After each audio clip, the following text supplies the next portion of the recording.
નમસ્કાર વિદ્યાર્થી મિત્રો, હું પ્રવીણ બાંભણિયા. આજે આપણે ભૌતિક વિજ્ઞાનની અંદર ચેપ્ટર નંબર 1 વિદ્યુત ભારો અને એમના ક્ષેત્રો, જેમાં આગળ છે એ જોઈએ કુલંબના નિયમનું સદિશ સ્વરૂપ. ઓકે, કુલંબના નિયમનું સદિશ સ્વરૂપે વર્ણન કરવો અગત્યનો ટોપિક મિત્રો. ઘણી બધી એક્ઝામોમાં બોર્ડમાં આ પૂછાયેલો પ્રશ્ન છે, એટલે ધ્યાનથી આપણે આ પ્રશ્નને જોઈશું અને પ્રિપેર કરશું.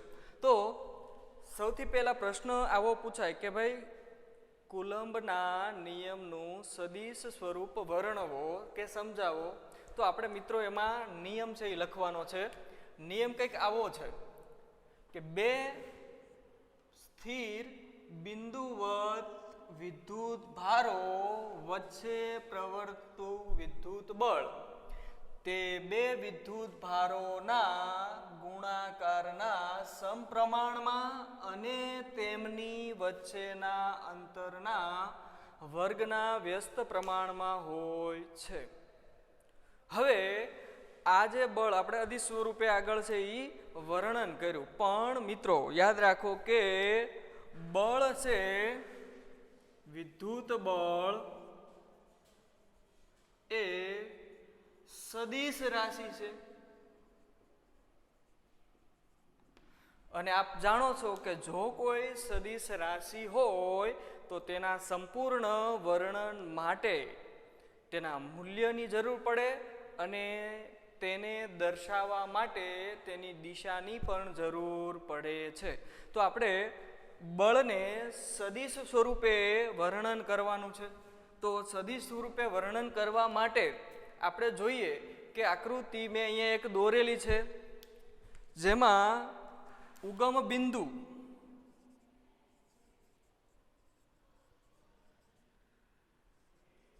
આકૃતિ પરથી Q1 અને Q2 વીજભારો એકબીજાથી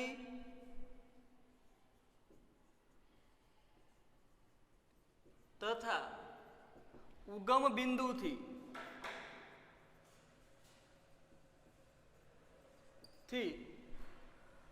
અનુક્રમે સદિશ R1 તથા સદિશ R2 જેટલા સ્થાન સદિશ ધરાવતા બિંદુએ રહેલ છે. જો આ બે વિદ્યુત ભારો આપણે અહીંયા લીધા છે, એક Q1 અને બીજો Q2, આ બંને બિંદુવત વિદ્યુત ભારો જેનું ઉગમ બિંદુથી અંતર આપણે જોયું કે પહેલાનું અંતર ઉગમ બિંદુથી R1 જેટલું છે, એટલે આપણે સદિશની દિશા ઉગમ બિંદુથી Q1 વિદ્યુત ભાર તરફ લીધી. તેવી જ રીતે Q2 વિદ્યુત ભાર છે, જેની દિશા ઉગમ બિંદુથી Q2 તરફની લીધી. હવે આ બંને સદિશો જે છે R1 તથા R2 એ વિદ્યુત ભારો Q1 અને Q2 ના ઉગમ બિંદુથી અંતરો છે. આપણે મિત્રો જોયું કે કુલંબના નિયમની અંદર જે અંતર આવે છે એ અંતર કયું આવે તો કે બે વિદ્યુત ભારો વચ્ચેનું અંતર આવે છે. તો આપણે એ અંતર કયું કેવું તો કે આવડું અંતર Q1 થી લઈને Q2 સુધીનું. હવે એ અંતર આપણને ખબર છે નહીં, તો આપણે સદિશોના સરવાળા ભણ્યા. સદિશોના સરવાળાની અંદર આપણે જોયું કે એક સદિશના શીર્ષ પર બીજા સદિશનું જો પૂંછ મૂકવામાં આવે અને પહેલા સદિશ અને છેલ્લા સદિશને જો જોડી દેવામાં આવે તો મળતા સદિશને પરિણામી સદિશ કહે છે. તો આપણે અહીંયા એવું જ કરીએ. જુઓ મિત્રો કે અહીં આપણે લઈએ એક ઉગમ બિંદુથી એક સદિશ છે R1. હવે આપણે આને નામ આપી દઈએ, દાખલા તરીકે Q1 અને Q2 વચ્ચેનું અંતર R21, તો લઈએ વત્તા સદિશ R21, આનો અને આનો સરવાળો ઈ આના જેટલો થશે, એટલે કે ઇઝ ઇક્વલ ટુ R2 સદિશ. તો આ આપણે જોયું કે કોઈ બે સદિશોનો સરવાળો એ ત્રીજા જેટલો હોય. હવે આમાંથી આપણે R21 ને કરતા બનાવી દઈએ, તો R21 સદિશ બરાબર R1 સદિશ એ બરાબરની પહેલી સાઈડ જશે એટલે થશે માઇનસ, એટલે થશે R2 માઇનસ સદિશ R1. આ આપણને R21 સદિશ મળ્યો. હવે R21 સદિશ છે એ સદિશ બે વિદ્યુતભારો વચ્ચેનું અંતર મળ્યું. પણ મિત્રો આપણને ખબર છે કોઈ પણ સદિશને જો આપણે દર્શાવવો હોય તો મૂલ્યની જરૂર પડે, આ ઉપરાંત એને દિશા દર્શાવવી પડે. તો અહીંયા દિશા આપણે કેવી રીતે દર્શાવીશું, તો કે એનો એકમ સદિશ લઈને. હવે એકમ સદિશ કોને કહેવાય, તો હું અહીં લખું છું એકમ સદિશ. એકમ સદિશ આપણે મેળવીએ કોનો, તો કે R21 ની દિશાનો એકમ સદિશ. R21 ની દિશાનો એકમ સદિશ એટલે R21 કેરેટ અથવા કેપ બરાબર R21 સદિશ છેદમાં R21 સદિશનું મૂલ્ય, એટલે એને માનાંકમાં લેવાનું. ઓકે, તો આને આપણે આવી રીતે પણ લખાય. R21 ની કિંમત શું છે, તો કે R2 માઇનસ R1, અને એનું માનાંક લઈએ તો માનાંકમાં R2 માઇનસ R1 સદિશ. તો આવી રીતે આપણને એકમ સદિશ મળે. હવે આપણે આ બે વિદ્યુત ભારો Q1 અને Q2 વડે લાગતું બળ શોધવું છે.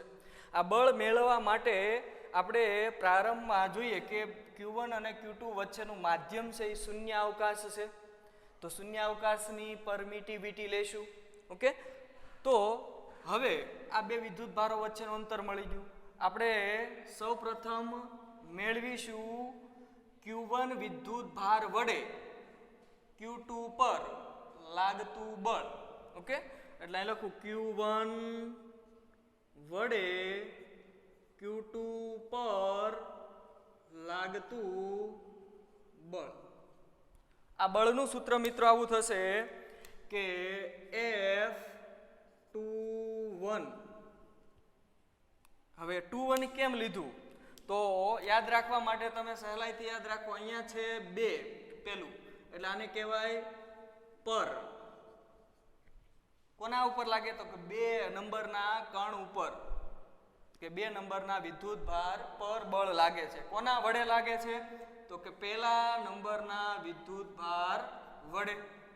એટલે આને યાદ રાખવા માટે યાદ રાખો પર વડે, પર વડે, એટલે પહેલો જે અંક છે એના પર. કોના વડે, તો કે પહેલા વડે. આને બનશે આવી રીતે કે 2 પર 1 વડે લાગતું બળ. આ બળનું સૂત્ર છે F21 સદિશ બરાબર.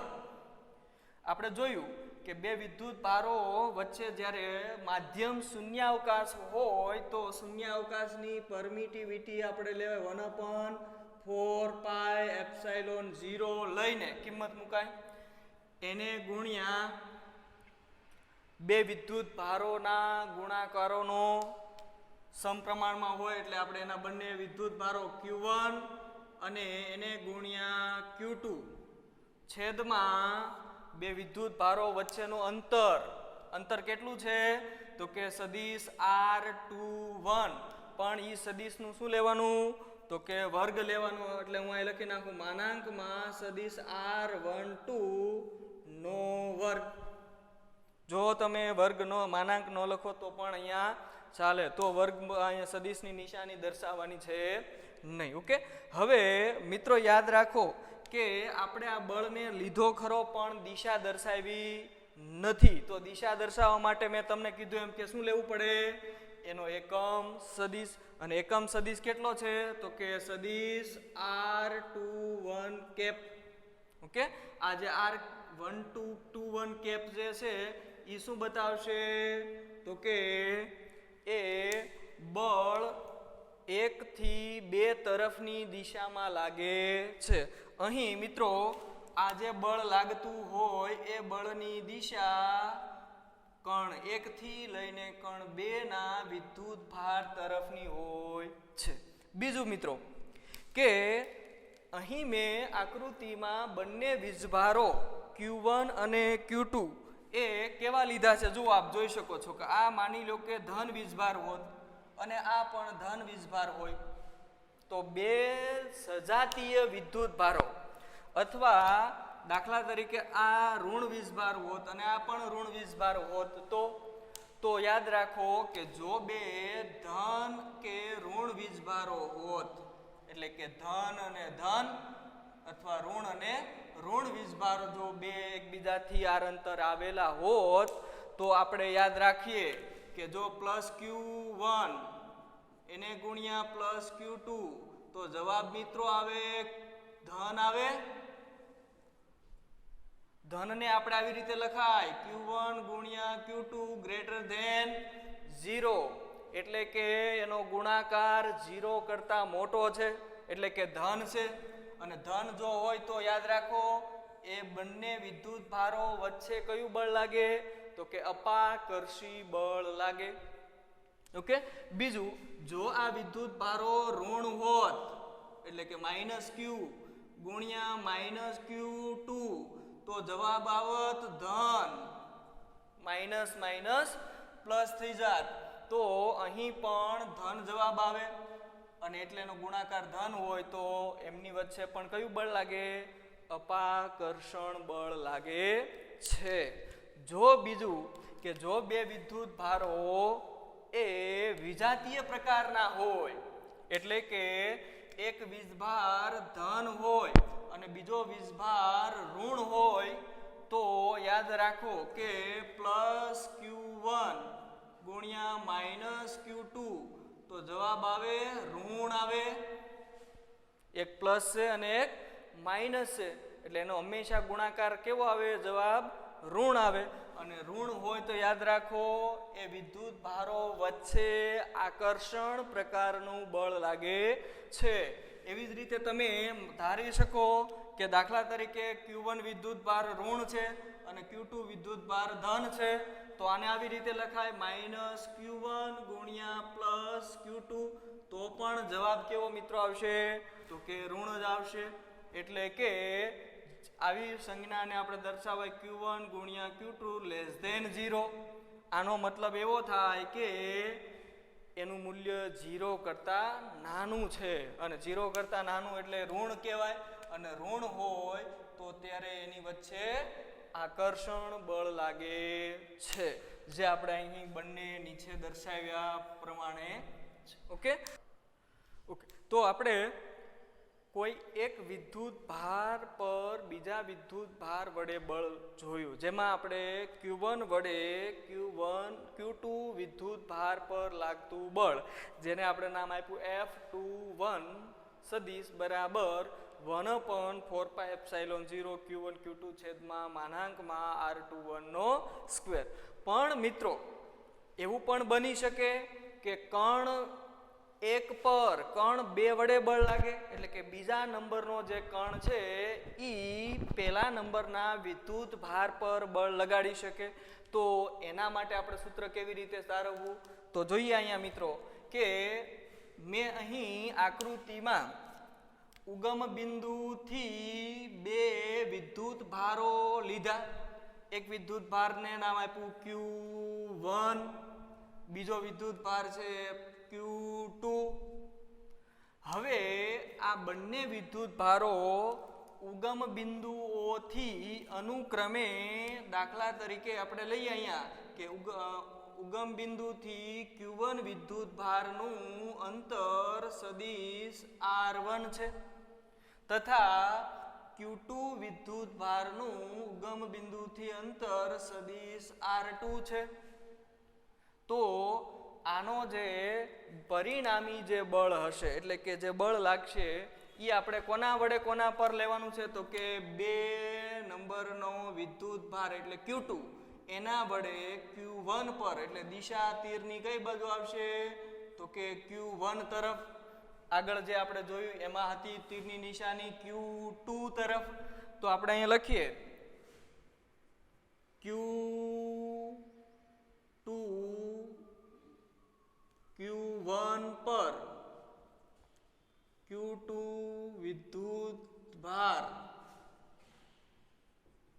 વડે લાગતું બળ ઓકે તો એના માટે પણ આપણે સૌથી પહેલા સદિશ એની વચ્ચે બે વિદ્યુત ભારો વચ્ચેનું અંતર સદિશના સરવાળા અનુરૂપ કરવું પડે પણ અહીંયા યાદ રાખો મિત્રો કે R2 વત્તા R12 બરાબર શું થશે R1 થશે એટલે આવી રીતે આપણે લેશું Q1 તથા Q2 વચ્ચેનું અંતર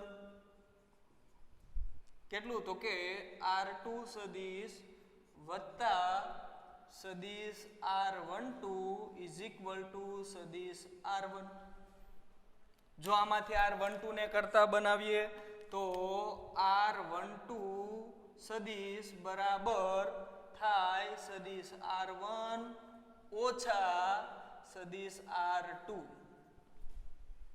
આ આપણને જે મળ્યું એ આપણું બે વિદ્યુત ભારો વચ્ચેનું અંતર R12 મિત્રો આમાં પણ આપણે એકમ સદિશ મેળવીએ કારણ કે બળની દિશા દર્શાવવી પડે અને દિશા દર્શાવવા માટે એકમ સદિશની જરૂર પડે તો આપણે હું અહીં લખું છું કે R1 થી R12 ની તરફનો R1 ની દિશાનો એકમ સદિશ જેને આપણે R12 કેરેટ વડે દર્શાવીશું R12 કેરેટ બરાબર સદિશ R12 એના છેદમાં માનાંકમાં સદિશ R12 તો કોઈ પણ સદિશને તેના મૂલ્ય વડે જો બાંધવામાં આવે તો એનાથી જે સદિશ મળે એને એનો એકમ સદિશ કહેવામાં આવે છે આપણે શું કર્યું અહીંયા મિત્રો તો કે આ જે R12 સદિશ છે એને એના મૂલ્ય વડે ભાંગી નાખ્યું જો તમે R12 ની કિંમત ઉપરોક્ત જે આપેલી છે એ મૂકીએ તો આવું પણ સમીકરણ લખી શકાય સદિશ R1 માઇનસ સદિશ R2 છેદમાં માનાંકમાં સદિશ R1 માઇનસ સદિશ R2 ઓકે હવે આપણે કણ એક એટલે Q1 વિદ્યુત ભાર પર જે અહીંયા આપણે દર્શાવ્યો છે ઓકે આના પર આના વડે લાગતું બળ છે એ શોધવાનું છે તો અહીંયા લખીએ કે Q1 પર Q2 વડે લાગતું બળ આ બળને આપણે સંકેતમાં દર્શાવીએ F21 આપણે ત્યાં દર્શાવ્યું હતું અહીંયા છે એ શું લખીશું તો કે 1 પર 2 વડે એટલે R12 મેં યાદ રાખો અહીંયા શું લખવાનું હતું તો કે પર અહીંયા વડે તો આપણે 1 પર 2 વડે લાગતું બળ તો કે F12 બરાબર 1/4 પાઈ એપ્સાઇલોન 0 એને ગુણ્યા બે વિદ્યુત ભારો એટલે Q1 ગુણ્યા Q2 છેદમાં એની વચ્ચેનું અંતર તો કે R12 સદિશ અને એનો વર્ગ એટલે R² એને ગુણ્યા એની દિશાનો એકમ સદિશ જે આપણે અગાઉ મેળવ્યો અહીંયા જુઓ R12 કેરેટ અને R12 કેરેટની જે કિંમત છે આ અથવા આ કિંમત તમે અહીંયા મૂકી શકો તો આપણું આ સમીકરણ નંબર 2 જે મળ્યું છે અત્યારે એ બે વિદ્યુત ભારોમાં કોઈ Q2 વિદ્યુત ભાર વડે Q1 વિદ્યુત ભાર પર લાગતું બળ છે અને આ બળની જે દિશા છે મિત્રો એ દિશા Q2 થી Q1 તરફની દિશામાં આવેલું છે. તો આપણે કોઈ પણ બળ છે એ બળ સદિશ સ્વરૂપે હોવાથી એને આપણે દિશા વડે દર્શાવ્યું અને એનું મૂલ્ય શોધવા માટે ઉપરોક્ત સમીકરણનો ઉપયોગ કર્યો. બીજું મિત્રો આપ જોઈ શકો છો કે જો આમાંથી હું ઋણની નિશાની કોમન કાઢું, ઓકે, ઋણની નિશાની કોમન કાઢું તો મિત્રો આવો જવાબ આવશે આનો આગળ. જો ધ્યાનથી સાંભળજો કે ઋણની નિશાની કોમન કાઢીએ તો અહીંયા આવે R2, જો આ માઇનસ એ કેવું થઈ જશે પ્લસ અને પ્લસ એ કેવું થઈ જશે માઇનસ, એટલે હું ક્રમ પણ બદલાવી નાખું. છેદમાં અહીંયા પણ હું લખી નાખું R2 માઇનસ R1 સદિશનો વર્ગ. પણ તમે બધાને ખબર છે કે જો કોઈ વિધેય કે મૂલ્ય છે કે એનું માનાંક તમે કરો તો માનાંક લેતી વખતે ઋણની નિશાની શું થાય તો કે ધન થઈ જાય, એટલે કે ઋણની નિશાની ગળી જાય. તો જવાબ શું આવે? ધન આવે. એટલે આને આપણે નામ આપીએ R2 માઇનસની નિશાની, ઓકે, આપણે માઇનસની નિશાની R2 સદિશ માઇનસ R1 સદિશ છેદમાં માનાંકમાં R2 માઇનસ R1 સદિશનો વર્ગ. હવે આપણે અગાઉનું જે Q1 વડે Q2 પર લાગતું બળ હતું એ સમીકરણ સાથે સરખામણી કરીએ તો આપણને એવું જાણવા મળે કે F12 સદિશ બરાબર આપણે જોઈ શકીએ અહીંયા કિંમતો મૂકવાથી આપણને F21 મળે, જેમાં માત્ર આટલો ફરક છે કે બે વિદ્યુત ભારો છે એમાં એક વિદ્યુત ભાર છે કે એક બળ છે એ ધન છે તો બીજું ઋણ છે. પણ જો બંનેના માનાંક લેવામાં આવે તો એ માનાંક છે એ લેતા જવાબ આપણને કેવો બની જાય છે તો કે ધન બની જાય છે. એટલે કે બે વિદ્યુત ભારો વચ્ચે લાગતા બળો એમાં પહેલા પર બીજા વડે કે બીજા વડે પહેલા પર બળ લાગતું હોય તેના બળોના મૂલ્યો સમાન હોય, પરંતુ બંને બળોની દિશા પરસ્પર વિરુદ્ધ દિશામાં હોય છે.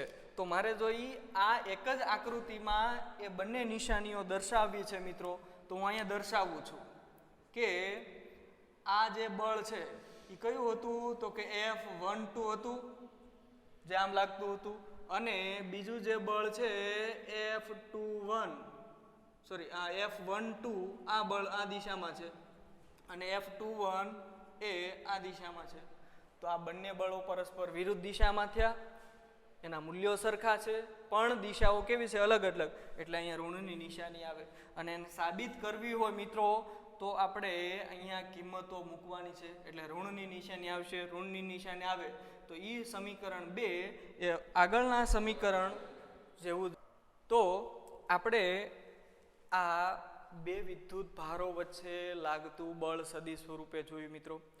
જો બે વિદ્યુત ભારો વચ્ચે માધ્યમ શૂન્ય અવકાશ ન હોય, ઓકે, બે વિદ્યુત ભારો વચ્ચેનું માધ્યમ, બે વિદ્યુત ભારો વચ્ચે માધ્યમ હોય ત્યારે